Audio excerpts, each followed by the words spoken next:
Um,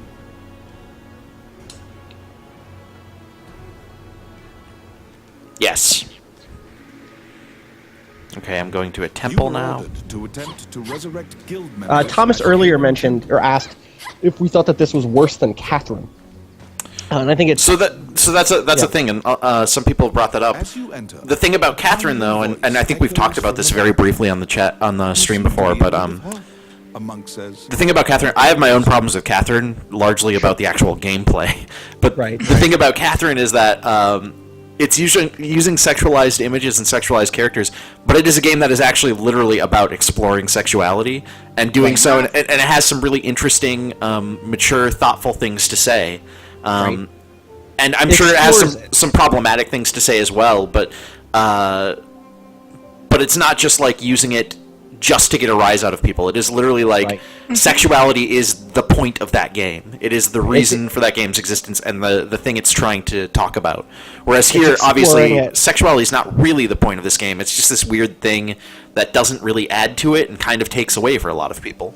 It's leveraging it. This game leverages sexuality to make an aesthetic choice, and you know, again, I don't think that it does so successfully, but that's all it's doing. It isn't exploring sexuality, you know. Nikolai in the chat puts it well. He says Catherine equals exploring sexuality. Dragon's Crown equals exploring dungeons. Right. That's it. What troubles you, my child? And yeah. Blazing Raven says, Phil, why is Never Stop Dancing covering the screen? I really wish it was.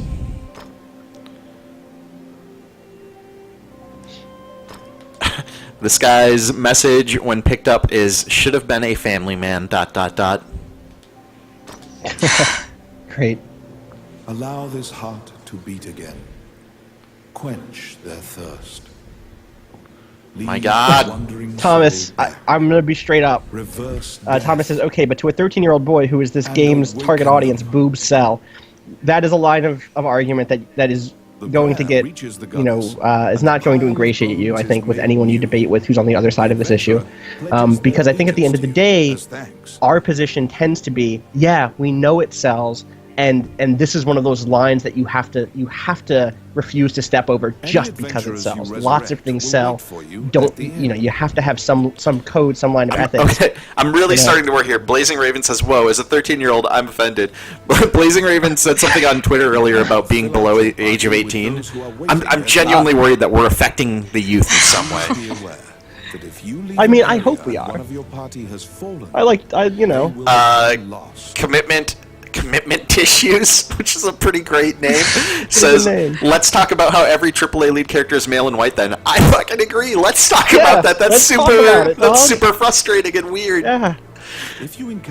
I got to briefly, when I was at Game Informer, work on an article for the magazine where we were exploring that issue, and it was one of my favorite things to work on.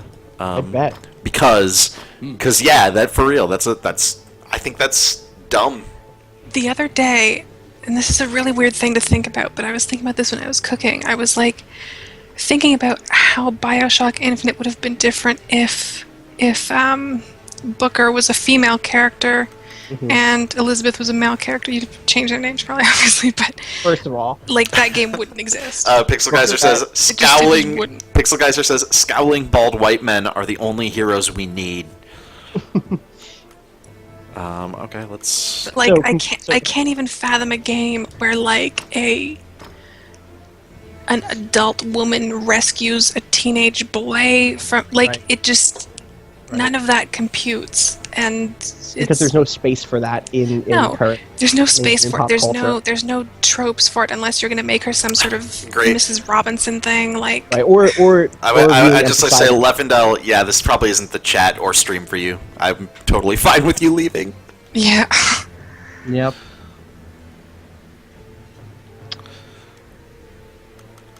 There's other places on the internet that are having that discussion for you. Coaster GT says Elf Master Race. I think that's true also. Destroy all gobos. Yeah, I'm with it. You have fulfilled the request. Report your work to the Guildmaster. B-Boy Azilla says, Janine, or if Booker was black is the other way you can another one of those questions you can ask, right? Yeah. And yeah, fuck. Or honestly, if Elizabeth was black. Yeah, After sure. delivering your report, any of these things, you know. It's just it doesn't fit into what that game is really clearly, you know, the mold that game's really clearly using. More importantly, it doesn't. Given the way race ends up being handled in that game, yeah, that too. It doesn't fill me with confidence that those things would have been treated very well, or with meaning. Nicolene brings up an important point. What if Elizabeth was a kaiju? That would be pretty good. I think that would be rad. Everyone should go read what I wrote about Attack of the Friday Monsters and I really want to play that game. By the way, after reading what you wrote and after reading Griffin McElroy's review for Polygon, which actually isn't up yet, but should be this week. Question mark? That game is super rad. It's only a couple hours, but it's part of the Guild 2, which is a level 5 thing that they've been doing. They've done 2 of these series. Like a collection. Yeah, it's like a little. They take like a game director, and say, all right, make a short game for the 3DS. And the stuff that's come out of that so far has been really interesting and cool. I'm currently playing through one from the first Guild. Yeah, the Guild 001. Guild 001. Yeah, I'm playing Liberation Maiden, which is about the 16-year-old female president of Japan blowing up things with a mech, obviously. And that's really good.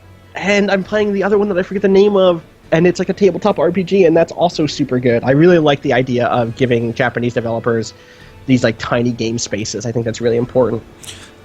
B-Boy Zilla is wondering about how we feel about the DLC of BioShock Infinite containing essentially BioShock 3. I'm really excited about it. I'm actually really interested. I'm interested. Are you playing as Booker in one and then Elizabeth in the other? Yeah, that's correct. Yeah. I'm super excited about that. I'm also a little worried, but mostly excited. Yes. Austin, if you had told me this a year ago... Before you played BioShock Infinite? I would be so hyped. Are you fucking kidding? Film noir in Rapture. Yes, let's do it. Instead, I'm really concerned. Not really concerned. I'm a little concerned. I want to give them the benefit of the doubt. I'm sure they've read that critique. I'm hoping that they incorporate that critique and really internalize it and produce something that really outshines my expectations. But, you know, one of the things I was most critical about in Infinite was the reduction of Elizabeth to basically a walking power-up with really great aesthetics. Like, for me, Elizabeth is a really interesting character who doesn't exist in combat except to refill your health. She doesn't have any agency of her own. Someone earlier was asking, what do we mean when we say characters have agency? I think Thomas was asking Ali that. And there's 2 ways to think about that in gaming. One is the narrative sense. A character has agency if they can define their own goals, pursue those own goals without the help of another character. So in a game like BioShock Infinite, Daisy Fitzroy had her own goals. She pursued those goals. I'm a little critical of what those of how those goals were portrayed. That's a big part of my race concern about BioShock Infinite, but she had those, right? The other way you can talk about agency in gaming is in terms of how mechanically characters can affect the outcome of the game world. So an enemy in the game we're playing now has agency because they can attack the player. This dude who we're looking at on screen right now has no ludic agency, he has no gamic agency because he's just a menu screen, right? Elizabeth had no agency of her own. She only ever did something when the player told her to, with a few rare exceptions. B-Boy says, but we've been to Rapture 4 times already, is his thing that's bothering him. Right. Yeah, I totally understand that. I'm interested to see if or how they try to differentiate this. I mean, definitely setting it before everything has gone bad is like a start. Yeah, it seems to be Rapture at its peak or around then. Yeah. Yeah. But I don't know what that's going to, or how that's going to translate to the gameplay yet. In contrast to the Right. silent princess. I really want it to be rad. Me too. Obviously, there are things that came out in the interview that sounded that like raised some warning flags, but right now they're just warning flags. I'm not ready to bite on anything yet. You know. A witness who saw the thief described him And we're as probably all going to play it either a way. known bandit. Yeah, I mean, I'm going to play it for sure. Your job is to track Of course, down Tom. right. I still haven't You uninstalled the that sector. game because Also, I for the just sake of the kingdom, have been waiting this must be kept secret. and just desperate. I have zero interest in the combat. I don't know why These are that combat thing came out, but these are relatively normal-looking characters here, except this dude's hand, like the space between his pointer finger and his middle fingers, is kind of freaking me out. his ring doesn't look like it's connected on one side either. It just looks like it's kind of hanging off his finger. Or is that just because of the size of my window? I don't know. No. It could be. No, I see what you're talking about. He is well known and is based out of the Magic old fantasy ring. Doesn't need to connect. You bow and leave the throne room. We're missing a lot of story progress here, and I think the story in Dragon's Crown is really important in terms of context. In order to You're right. retrieve You know the what? royal Maybe we scepter, can't. Maybe we should start choose over the because if we're gonna thief into the critique this ruins of the because of the old tits, capital. like we should really recognize the context that the tits are being placed in. Please, let's not start over. The Wandering Mind says, I liked Infinite even though I completely understand a lot of the arguments against it and agree with it. And yeah, so Right, I'm again. completely with you on that. So like that's absolutely my perspective, which is I thought Infinite was really good. I liked it a lot. You know, if I had reviewed it, I don't think it would have got a 10 from me, but it probably would have got like a 9, 9.5 or something. So like I 100% think it was a really excellent game, but I also totally understand the things that annoy people about it or upset people about it, and don't like I can recognize that and think about that And without you can like a thing and still have problems with it Right. again. No, Like dog, Yeah. I wrote 3,000 words about the sky rails in that game because I love them so much. Like, don't get it twisted. I really enjoyed playing that game, but also I get to be super critical about some other aspects of it. Like, thankfully, games have hit that point now where we get to have nuanced critique around them. We don't just have to do These thumbs are up, the thumbs down ruins of the anymore. Nerf Nerf you know? now that says was really cool, by the way. It is. It's rad as hell. Nerf now says complaining about the space between fingers and rings is a textbook example of nitpicking. I don't think we were like pointing that out as like a serious like, oh my This god, this fucking game, game. Look at fuck these this pictures. game. It was This more is of just this is a just observations of things that are on the screen for like 5 minutes Right. that we have to Shooter look McMahon- at, or like Peter Twitch. So. McMahon says they put the Vanguard charge on Infinite. How could that be bad? Truth. By the time I got the Vanguard charge, like I literally was just playing Infinite as my Mass Effect character with a shotgun and the Vanguard charge. That's pretty it awesome. was the best. Yeah. I actually, so that's the thing. A lot of people complain about the combat in Infinite, but I mean, like, complain about not just the context of it, but the actual combat itself. I actually really enjoy the combat in Infinite a lot. I enjoyed it a lot too. I read a really good piece. It was really polemic and really heated. And I tend not to be as blatant with my critique, right? I do my best to remain even-headed, so to speak. But somebody pointed out that a lot of the responses when BioShock Infinite came out was like, "Whoa, why isn't there a version of this game without any of the combat in it?"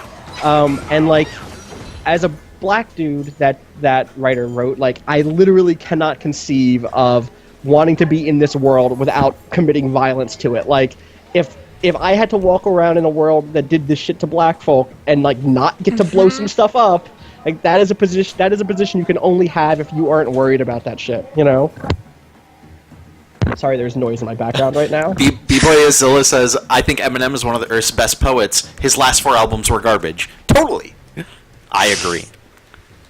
And I think the thing that what? for me kept me from really hating BioShock Infinite's combat was I just played it on easy. Like Yeah. I'm not gonna have some sort of fucking pretense of being some sort of video game. Like I don't care. I want to enjoy the game. My primary concern is I spent $50 or $60, I forgot, on this thing. I want to just fucking have fun.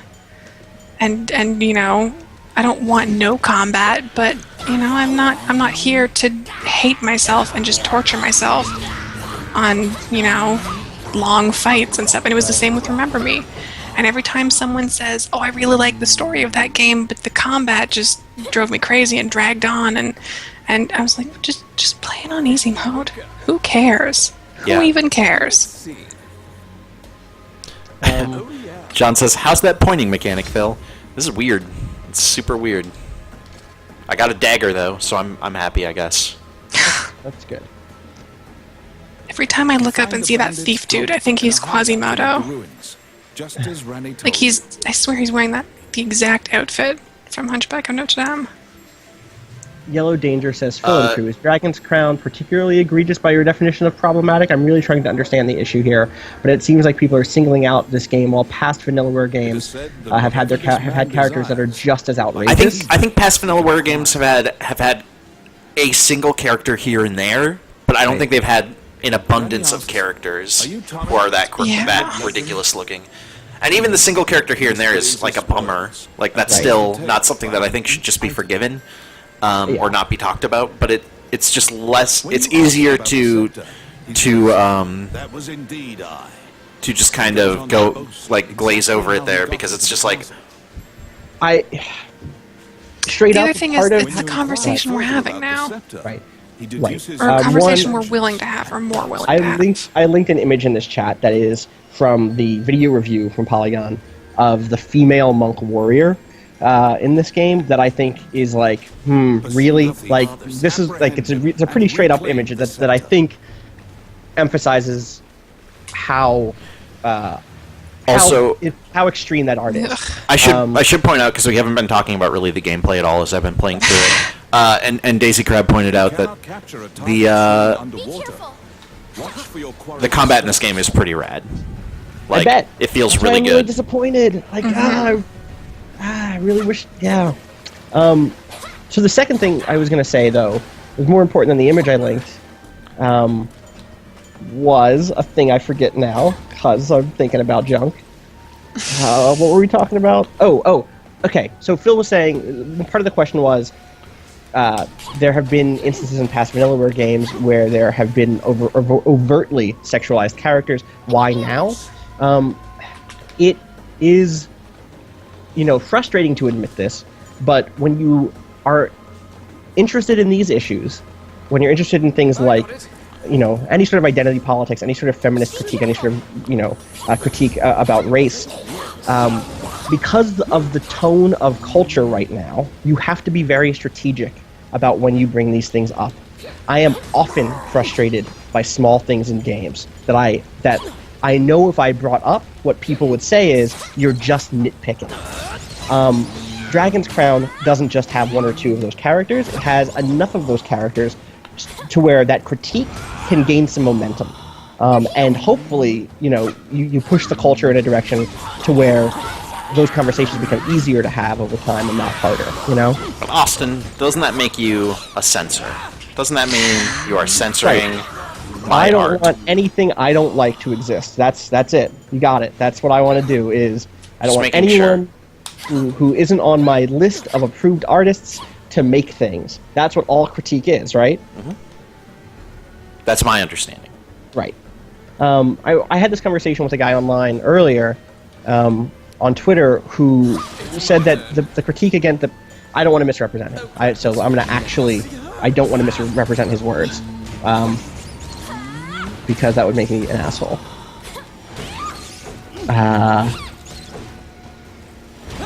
Are you looking up his words right now? Yeah, it's right here. Yes. TLDR, the world is richer with Dragon's Crown, every last inch of it. You kill culture if you disagree. And his position was that he liked that there was discussion, that without Dragon's Crown there wouldn't be any debate at all, blah, blah, blah.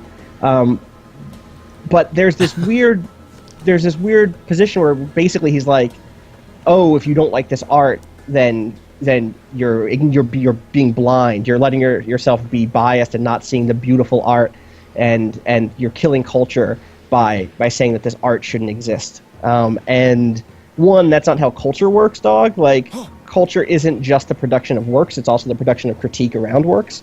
And you don't kill culture, right? Like, you add to culture and affect culture and change it. And I do want the culture to change. I do want a developer in a year from now to say, my artist sent me the first draft of the stuff, and after that Dragon's Crown stuff, what if some of our players feel real grossed out about this? Like, I'm not saying that dude shouldn't be able to pursue his art in the... I'm saying that, when you're making games for people, I want the people to be in there somewhere. And I'm not saying it should be illegal to do this stuff. I'm just saying it would be cool if artists thought about that a little bit. But you are seeking office and you have plans to ban all of it. Right. Walker-Hawkins, 2014. Yeah. we're running primarily on censorship. I mean, we know it's a hot button issue, but we want our constituents to know we're really committed to it. We're not just in this for the votes.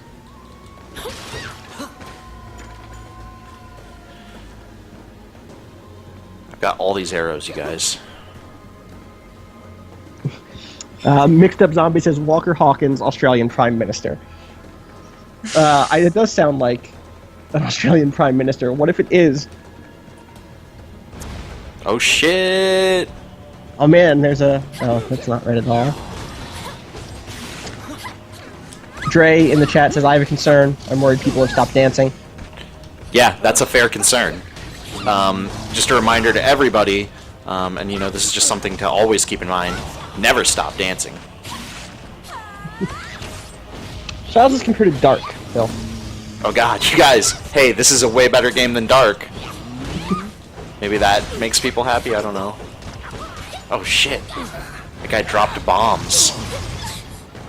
Not like the good kind. There's also been some discussion in the chat about, you know, play games that are good games and don't worry about the social issues and just, you know, just have fun. Try to have fun with your games. And like, that's... Yeah, but you're probably coming from a sort of privileged position there, because if this doesn't bother you, it doesn't bother you. But it bothers some people and keeps them from having fun in this game. There's also, I mean, to be fair, like, you're totally allowed to do that, and we're allowed to play games for whatever reasons we want as well. Absolutely. Obviously, some people don't like this, and you telling them not to just, you know, relax isn't going to make them like it. Right. They either like it or they don't. Man. You either like it or you don't. And both sides, I've said this the other day, but like, come to this debate by recognizing that both sides are being honest about that position. Like, Yeah. I read somebody say on Twitter to Arthur Geis, Arthur Geis, Phil? Arthur Geis. That there was a place for personal critique and its editorials, as if reviews weren't somehow already personal critique. Like, the personal is already in critique. Like, that is what any form of review is. The personal is already there. These things aren't, you know, there's no objective test for this. There is no math to how good a game is. No one's counting the polygons and saying, oh, that's your 1 point for graphics or whatever. You know? Some people think that's what reviews are doing. Some people think that's what reviews should do. And, you know, I guess if that's what certain sites want to try, that's good. Totally. Luck. They can go ahead. It's Yeah.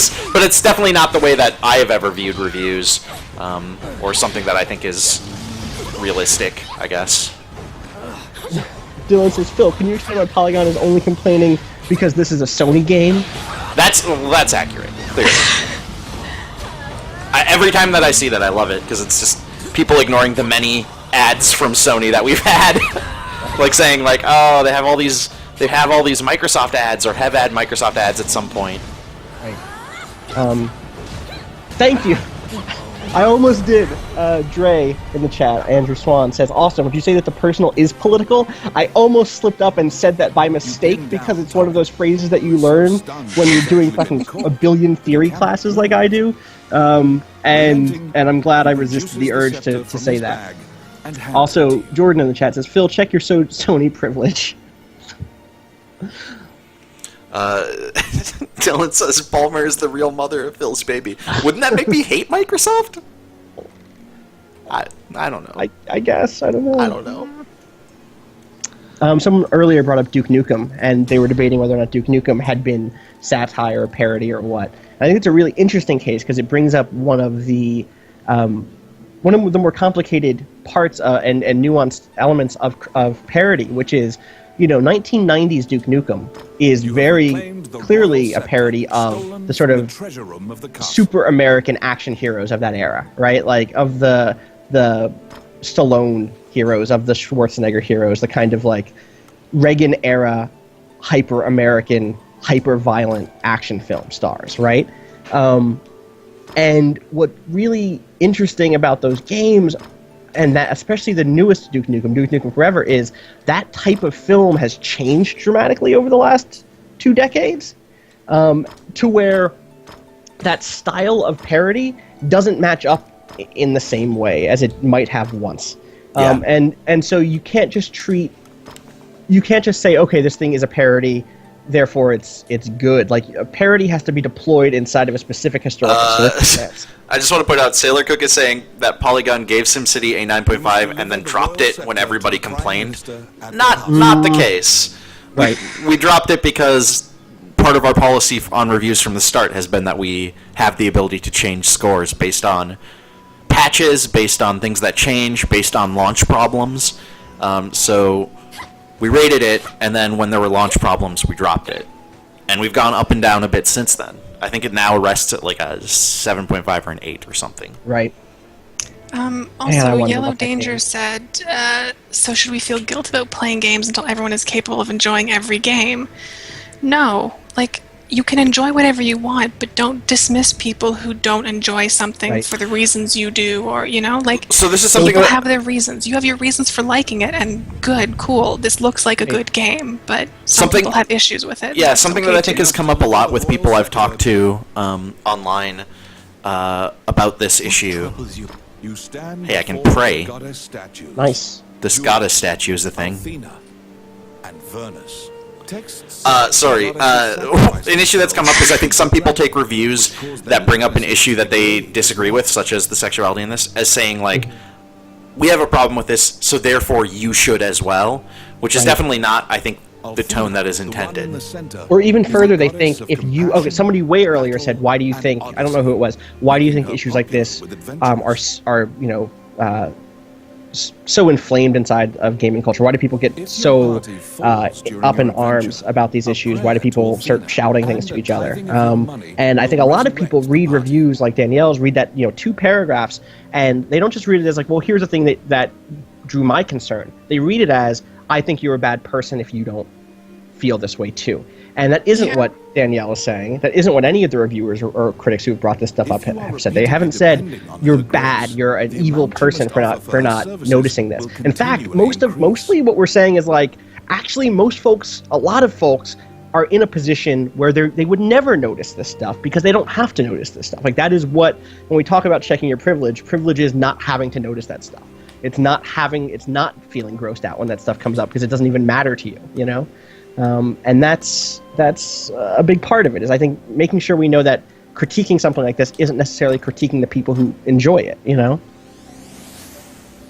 Or even like the people who made it. Like, the people who made this game aren't monsters. Right. They're just people making games. Like, exactly.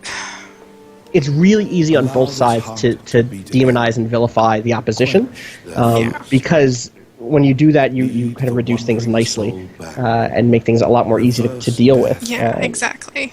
And try resist that urge at all times. Constantly recognize that the opposition is a person. And the other thing, Yellow Danger, there aren't 2 options. The 2 options aren't either play the game and enjoy it, or play the game and feel guilty about it, or not play it at all, right? Like, again, these things are... You can find reconciliation between those points. You can say what someone here said earlier, which is, I played this game a bunch, I really love it, and also it makes me feel really uncomfortable. Like, we can do that in life in general. Like, I voted for Barack Obama twice. I am also super critical of a number of his policies and a number of the precedents he's setting. Like, we can do that, thankfully. Things aren't necessarily just these binary positions. What would you like? Thanks, Obama. Good talk. Huh. You must deliver the royal scepter to the Prime Minister. And then we stop all the conversation just for gross witch lady, or whatever the hell she is. I think she's a sorceress. Repair lady? Here's the question, you guys. Do I want the max HP and strength up, or do I want my damage to natural foes up? Do you feel... Well, one, what counts as a natural foe? Is that like plant monsters? I guess. Wild gobos? I don't know. Gobos. Do you feel things like that you're... are like fire or ghosts, or, you know? Do you feel like you're ever in danger of losing all of your health? I mean, during that boss fight, things got a little sketchy. But think of for health. you know, it wasn't. That's a boss fight, though. It was a boss fight, and I did still survive. It just things got a little intense. I'm gonna go get some water. I'll be right back because I've been talking a lot, obviously.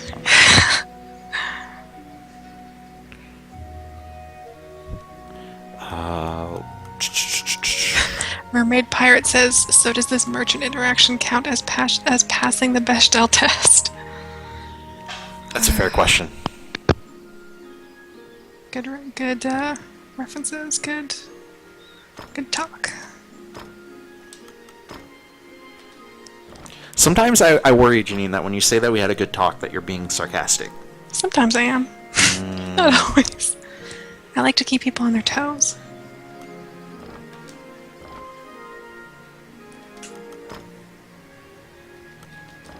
So the skill system in this seems really interesting and complex.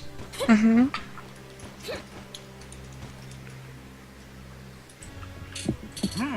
You're back. Mixed Up Zombie says Total Biscuit is doing an expose on the Polygon's Dragon's Crown review tomorrow. I don't know if that's serious or not. I like Total Biscuits. That would bum me out. There's a job.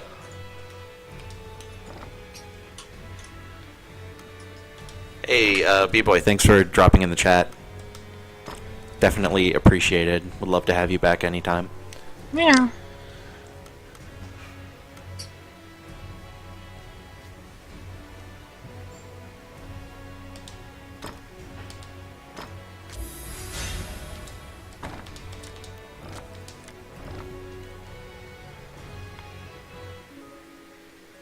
You must deliver the royal scepter to the Prime Minister at the castle.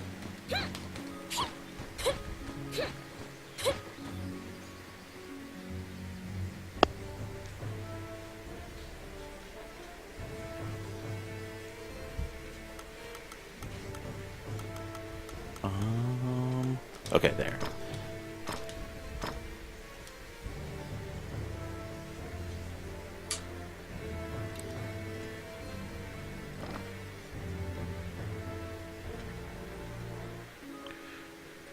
A generic username asks, which is worse, the female characters in Dragon's Crown or Isabella in Dragon Age 2? Neither of us have seen all of Dragon's Crown, so it's hard to make this call, but I'm going to say preemptively Isabella, because she's a fleshed out character. And sex is a part of her personality, but she has a personality. Right, again, So- that's about agency to some degree, Yeah, right? Like, yeah, she has entirely. her own ends. Yeah. Tell him that you don't know what Exactly. he's talking about.